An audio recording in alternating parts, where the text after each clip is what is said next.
생텍쥐 페리의 소설 야간 비행 14번째 파비행의 아내. 파비행의 아내는 전화를 걸었습니다. 남편이 돌아오는 밤이면 그녀는 언제나 파타고니아 노선 우편기의 진행 상황을 머릿속에 그려보곤 했습니다. 그이는 지금쯤 트렐레오를 이륙했을 거야. 남편이 이륙했을 거라고 생각되는 시간에 그녀는 잠이 들었습니다. 그리고는 잠시 후 이제는 산 안토니오에 다다랐을 거야. 도시의 불빛이 보이겠지. 라고 생각하며 그녀는 일어나 커튼을 젖히고 하늘을 살펴봅니다. 그녀는 하늘의 상태를 나름대로 판단해 보곤 했습니다. 저 구름들이 그이를 방해하고 있어. 달이 목동처럼 산책을 하는 데도 있었습니다.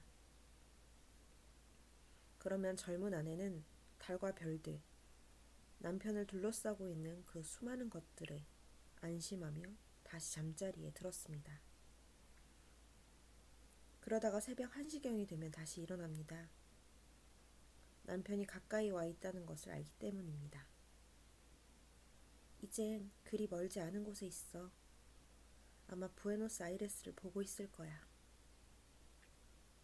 그녀는 남편을 위해 음식과 뜨거운 커피를 준비합니다. 하늘은 몹시 추울 거야.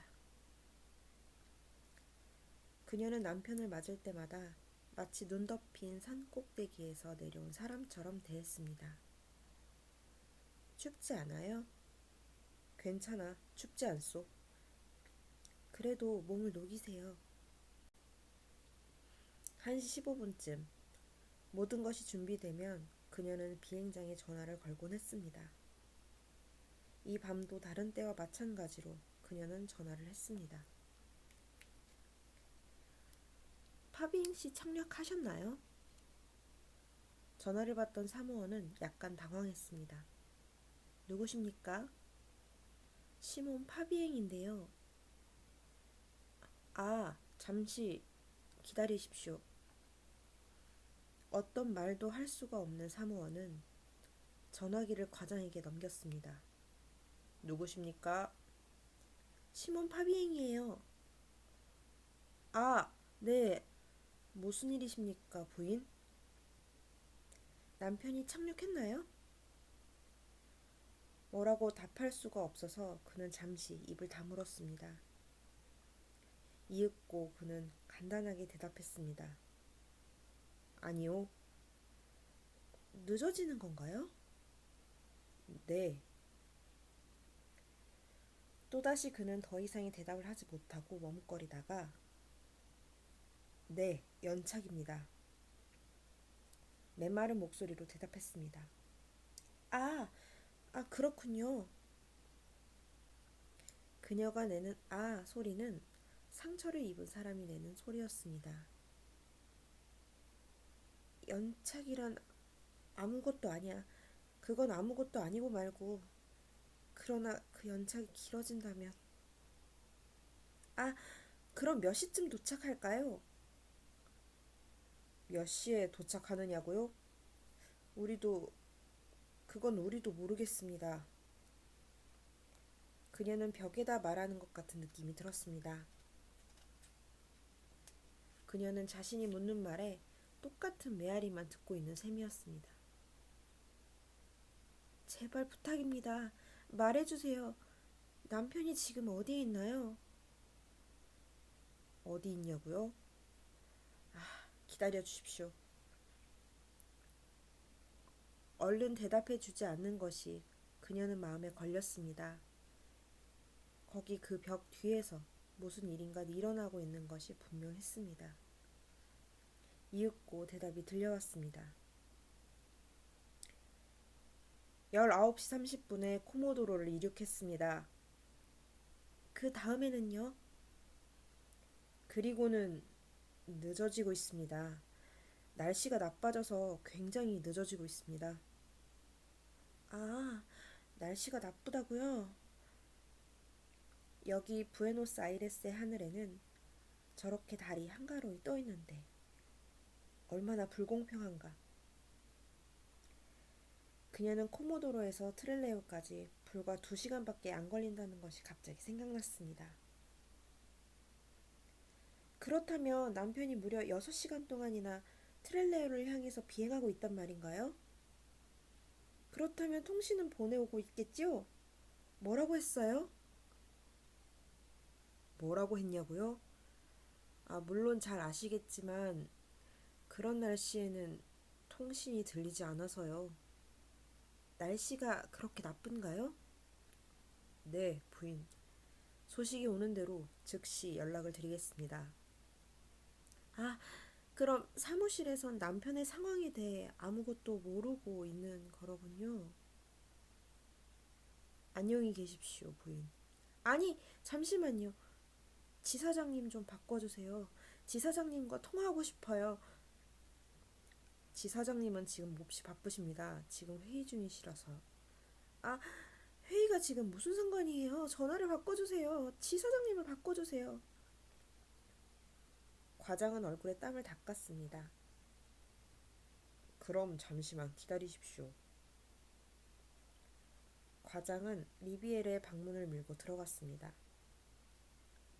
파비엥 부인이 지사장님과 통화하기를 원합니다. 리비에르는 생각했습니다. 이게 바로 내가 염려하던 것이다. 이 사건의 감정적 요소들이 드디어 나타나기 시작한 것이다. 처음에 그는 피해야겠다고 생각했습니다. 환자의 어머니들이나 아내들은 수술실에 들어가면 안 된다. 감정이 격해지니까. 위험에 처한 배에서도 감정을 억제해야 하지 않는가? 감정이 앞서면 인명을 구조하는 데 아무런 도움이 되지 못하는 것이다. 그러나 그는 전화를 받기로 했습니다. 내 방으로 전화를 연결하게. 전화기 너머에서 떨고 있는 그 작은 목소리를 들으며 리비에르는 곧 그 부인에게 아무런 대답도 해줄 수 없으리라는 걸 깨달았습니다. 어떤 말을 한다고 해도 조금도 도움이 되지 않을 것입니다. 부인, 제발 진정하십시오. 저희들이 하는 일에 오랫동안 소식이 끊기는 건 흔히 있는 일입니다. 리비에르가 지금 고심하고 있는 것은 이 비극적인 일이 단지 개인적인 고통이 아니고 그의 사업과 관련된 문제, 그 자체에 부딪혀 있다는 것이었습니다. 그러므로 그의 앞을 막아선 것은 파비엥의 아내가 아니라 생의 또 다른 면이었습니다. 그가 할 수 있는 것은 다만 그 갸냘픈 목소리, 몹시 애처롭지만 분노에 찬 그 목소리를 들어주고 동정하는 일밖에 없었습니다. 그는 사업과 개인적인 행복은 양립할 수 없고 서로 충돌할 수밖에 없다는 생각이 들었습니다. 파비엥 부인은 절대적인 자기 세계를 위해 자신의 의무와 권리에 대해 이야기하고 있었습니다. 그녀는 희망과 애정과 추억의 이름으로 남편과 함께 램프 불빛 아래에서 저녁 식탁에 마주 앉아 식사하기를 원하고 있습니다. 사랑하는 자기 남편을 요구하고 있는 것입니다. 사실 자신의 행복을 요구하고 있는 그녀의 주장은 당연한 것이었습니다. 하지만 리비에르 그 자신도 옳았습니다. 다만 리비에르는 파비엥 부인이 말하고 있는 것처럼 자신도 할 말이 있다고 말할 수 없다는 것이었습니다. 그는 자기 자신에 대해서는 어떻게도 설명할 수 없는 상황에 있는 것이었습니다. 부인, 그녀는 더 이상 듣고 있지 않았습니다. 그는 그녀가 연약한 주먹으로 벽을 치다 지쳐 그의 발밑에 쓰러져 있는 것처럼 느껴졌습니다. 언젠가 다리를 건설하고 있는 현장에서 부상자를 들여다보고 있을 때 한 기사가 리비에르에게 다음과 같은 말을 한 적이 있었습니다. 한 사람의 얼굴을 이 지경으로 만들면서까지 이 다리를 건설할 가치가 있는 걸까요? 다른 다리로 돌아가는 수고를 덜기 위해 한 사람의 얼굴을 그렇게 끔찍하게 만들어도 좋다고 할 사람은 아무도 없는데도 사람들은 다리를 세운다면서 그 기사는 이렇게 덧붙였습니다. 개인의 이익을 빼앗아가면서 공익을 이룬다는 것은 정당하지 못합니다. 리비에르는 나중에 그에게 이렇게 대답했었습니다. 우리는 사람의 생명을 값으로 따질 수는 없다고들 하면서 항상 무엇인가 인간의 생명보다 더 값진 것이 있는 것처럼 행동합니다. 그런데 그것이 무엇일까요? 리비에르는 위험에 빠진 비행기를 생각하자 가슴이 아파왔습니다. 심지어는 다리를 건설하는 평범한 일도 인간의 행복을 빼앗아갈 수 있습니다. 리비에르는 자신이 무엇을 위하여 행동하고 있는지 스스로 묻지 않을 수 없었습니다. 어쩌면 죽을지도 모르는 그 승무원들은 행복하게 살아갈 수도 있었을 텐데. 리비에르는 저녁 등불을 밝히고 황금빛 성역 안에서 행복하게 가족들과 생활하는 두 사람의 얼굴을 떠올렸습니다. 나는 무엇을 위하여 그 황금빛 성역에서 그들을 빼냈단 말인가?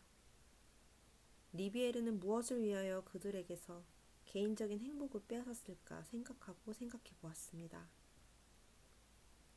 무엇보다도 우선이 되어야 하는 것은 그들의 행복을 지켜주는 것이 아닌가? 그런데 그 자신이 그들의 행복을 깨뜨리고 있었습니다. 그러나 분명한 것은 언젠가는 그 황금빛 성역도 신기루처럼 사라질 것이라는 것입니다.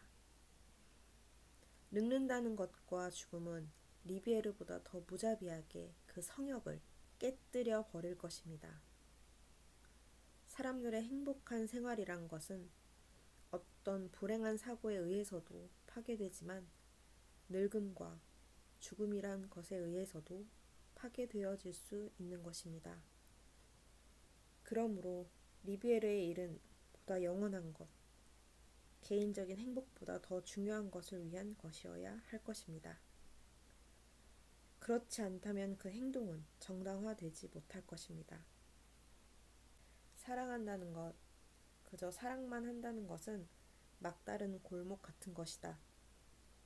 리비에르는 사랑하는 의무보다 더 큰 힘을 지닌 의무가 있음을 막연하게 깨닫고 있었습니다.